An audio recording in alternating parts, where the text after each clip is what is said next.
सारे नेता आएंगे, सभी स्नान करेंगे। कहते हैं संसार में ऐसा कोई व्यक्ति नहीं है जिसके द्वारा पाप न हुआ हो। जी कायिक, वाचिक, मानसिक, जी 3 प्रकार के पाप होते हैं और संसार में ऐसा कोई व्यक्ति नहीं जिसके द्वारा ये पाप न बने हो। गुरुजी, कुछ लोगों का ये भी मानना है, विपक्षियों का, कि भाई यहाँ पर में डेवलपमेंट नाम की कोई बात नहीं होती है, खाली सनातन सनातन हिंदू मुस्लिम नफरत की बात करते हैं ये लोग। देखिए, जो हमारा सनातन धर्म है इसका सिद्धांत है सर्वे भवन्तु सुखिनः। हमारे यहाँ कभी किसी को जो है कष्ट देने की बात नहीं की गई है। हमारे यहाँ का ही उद्घोष है अहिंसा परमो धर्म। अहिंसा के हम लोग पुजारी हैं, सनातन धर्मावलंबी। पर अपनी सुरक्षा के लिए, अपनी राष्ट्र की सुरक्षा के लिए अगर किसी आतंकवादी दुष्ट का अगर नाश किया जाए तो वहाँ पर उस हिंसा को सर्वश्रेष्ठ समझा जाता है। तो फिर गुरुजी, इन लोगों को मिर्च क्यों लग जाती है विपक्षी लोगों का? भाई सनातन पे, हिंदू पे, आस्था पे करोड़ों लोग स्नान कर रहे हैं आज। ये उनका अपना विषय है, अपना सोच है और विपक्ष में रहेंगे कुछ न कुछ बातें करनी चाहिए चर्चित होने के लिए। अच्छा। अब देखिए, महाभारत का जब काल चला, बिल्कुल, उस वहां पर लाखों करोड़ों की संख्या में लोग थे और यही हिंसा की ही चिंता अर्जुन को हुआ था। जी। और अर्जुन कहते हैं, प्रभु अगर युद्ध करूंगा तो लाखों हजारों माताएं विधवा हो जाएंगी, बहनें विधवा हो जाएंगी, लाखों बच्चे अनाथ हो जाएंगे, बहुत बड़ा पाप होगा, बहुत बड़ा अनर्थ हो जाएगा। हम जो है, हमें नहीं राज्य चाहिए, हम सन्यासी बन करके रोटी खा करके मांग करके जल पी करके जंगल में जीवन बिता लेंगे, पर हम हिंसा नहीं करेंगे। बिल्कुल। तो यहाँ पे योगी जी अर्जुन की भूमिका में दिख रहे हैं क्या? तो अब जो भी है आप उसे अपने हिसाब से। मैं यहाँ पे यदि बात करूँ as a media, as a journalism की बातें करूँ जी, तो योगी जी का आप कह सकते हैं कि अर्जुन की भूमिका में एक बार जो है यूपी के प्रयागराज से जो है अपना दम्भ कर रहा है। बिल्कुल, आप मान सकते हैं इन सारे बातों को।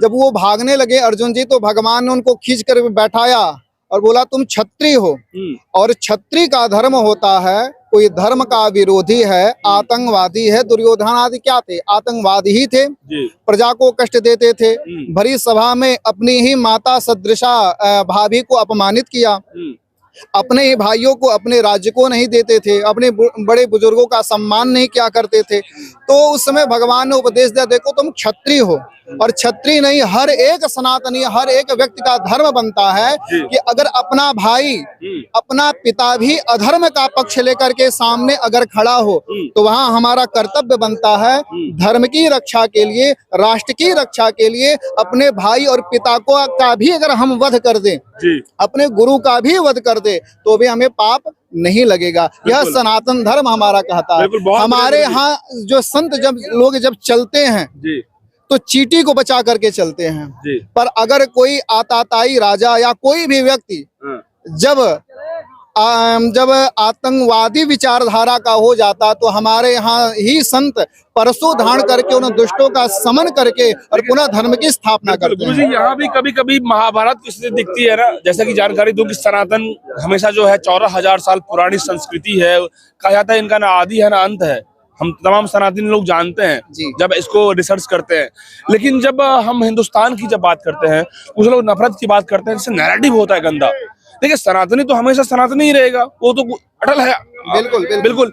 लेकिन ऐसे में महाभारत की स्थिति तब हो जाती है जब विपक्षियों का जो है अलूल जुलूल तरीके हो जाते हैं, ऐसे इस दिव्य महाकुंभ में भी।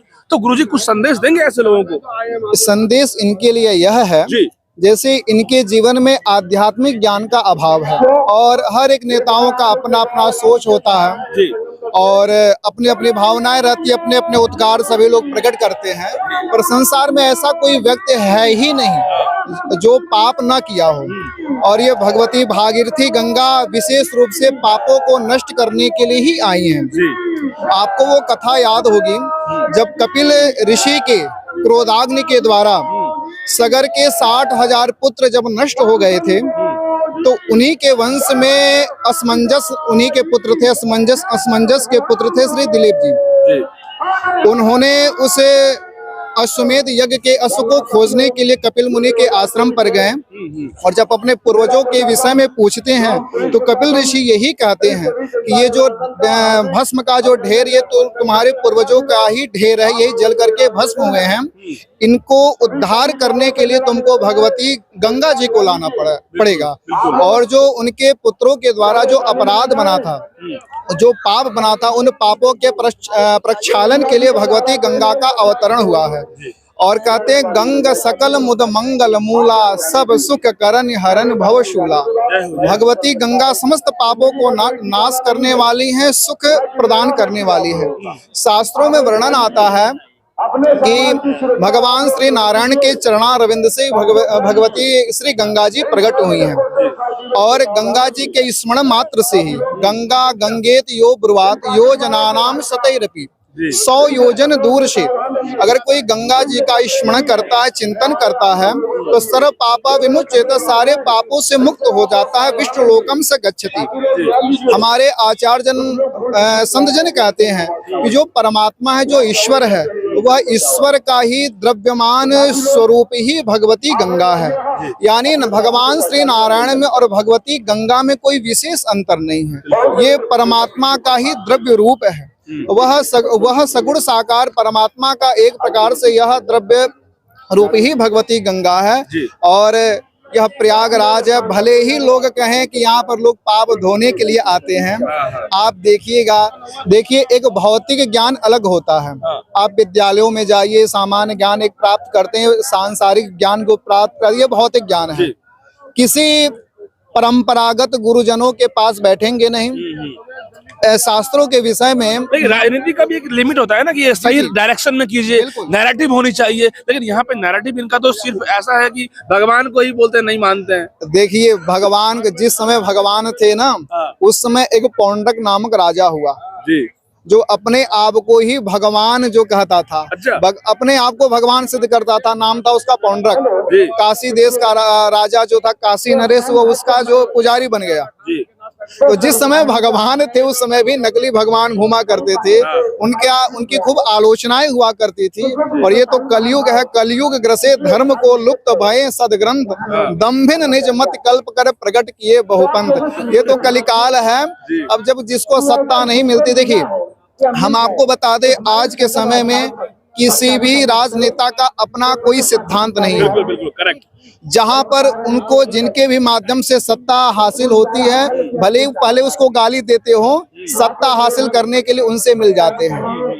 हाँ, तो ये इनका अपना स्वभाव है, इनका अपना कोई सिद्धांत नहीं है। ये कहते हैं कि ये बीजेपी जो है सनातन के नाम पे जो है ना गेम करती है, राजनीति करती है, और हम लोग विकास के नाम पे बात करते हैं। अच्छा ठीक है, माना कि बीजेपी जो है धर्म के नाम पर आगे आती है, बात करती है। जी। तो आपको किसने रोका है?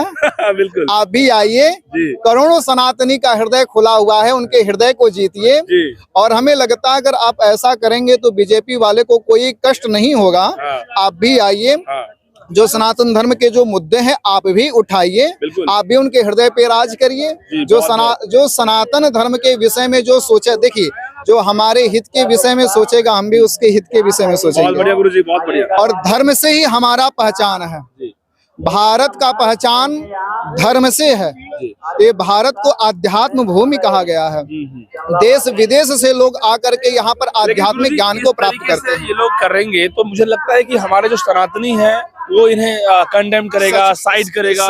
सच में हम आपको बताएं कि कोई भी व्यक्ति हो, देखिए कोई भी व्यक्ति कोई भी सत्ता में हो, दूध का धुला होता नहीं है। कहने का मतलब यह है कि सनातनी लोग तो कभी नहीं इनको सामने रखेंगे। देखिए सनातन धर्म है, सनातन का हर एक बच्चा सनातनी है इस भारतवर्ष का। और अगर सनातन धर्म का एक पार्टी अगर पक्ष लेकर के आता है तो आप भी आइए, सनातनी आपको भी स्वीकार करेंगे। ये आलोचना क्यों करते हैं? क्या लगता है कि सनातनी को दबा करके हम राजनीति करके अपना जो है सत्ता हासिल कर सकते हैं ये लोग? हर एक व्यक्ति, छोटा छोटा बच्चा, हर एक व्यक्ति समझ गया है। और जानते क्या होता है, उल्टा सीधा ये लोग कमेंट करते हैं और ये लोग उल्टे अपने ही फंसते हैं। बिल्कुल उल्टा फंस जाते हैं। संवेदनशील चीजों पर ये स्वयं ही कमेंट करेंगे और स्वयं ही अपने लोग सफाई देंगे, देखो अब कोई इस विषय में मत बोलना। हाँ, कभी उटपटांग दोहे को लाएंगे, उटपटांग श्लोकों को लाएंगे। मतलब खुद ही जो है ये लोग फंस के अपना काम खत्म कर रहे कहा गया सुमति भूमि थल हृदय अगाधु, वेद पुराण उदद घन साधु। जो वेद पुराण शास्त्र इत्यादि है ये खारे समुद्र के समान है। बिल्कुल बिल्कुल। इसको अगर हम स्वयं से पढ़ने जाएंगे तो कई सारी ऐसी बातें हम उलझ करके वहीं रह जाएंगे। देखो गुरुजी, आपकी बातें बहुत कमाल की है, बहुत सारे सीखने को मिला है। और भी कई लोगों से हम बात करने जा रहे हैं। कहाँ से हैं गुरुजी आप? हम गोरखपुर से हैं। गोरखपुर से जी। गोरखपुर के रहने वाले हैं, स्थायी स्नान में आए हैं। जी जी स्नान हो गई गुरुजी? जी नहीं, हाँ, प्रातः काली स्नान हो गई, पुनः इस समय संगम के तट पे आए स्नान के लिए। और हमारा जो स्थान सेक्टर 8 है तो काफी लंबी दूरी है, तो वहां से आए।